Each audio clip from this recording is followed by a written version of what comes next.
khăn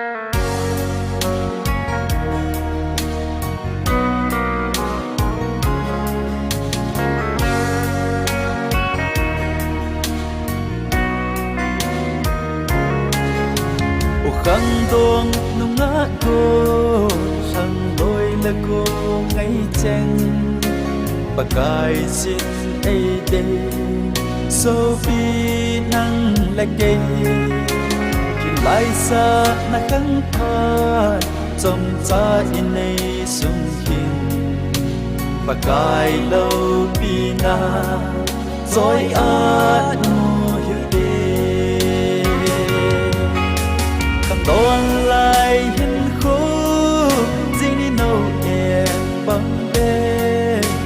Như xa khu và trả lệ Hạ si át thinh mà sang Thì khăn con phát huay lại Như khô sung hình Bà cái na tông sĩ u Hít tê của ngay chênh hồ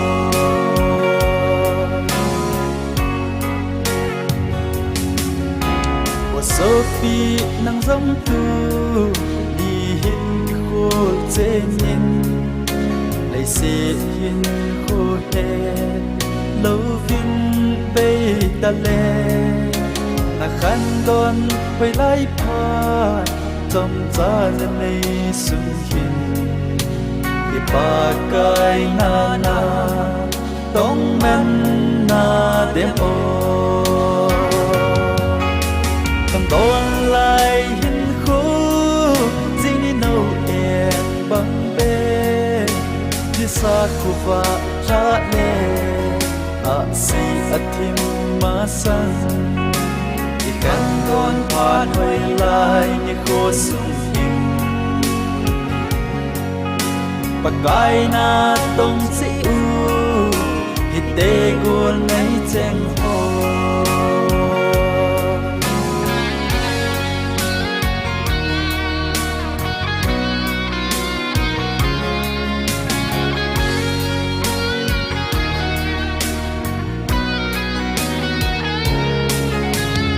lên nào cầm lấy hình rét na hát nê lấy đâu na đây hình bom riêng u dòng lệ tụ điên sơ vì nắng lệ cây y tình sâu na đèn vì phát hơi lại ba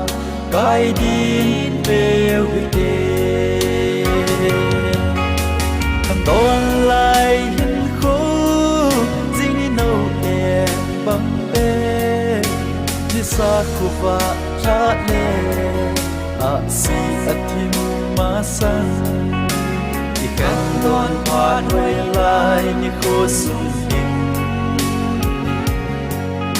Bà cái na tông sĩ u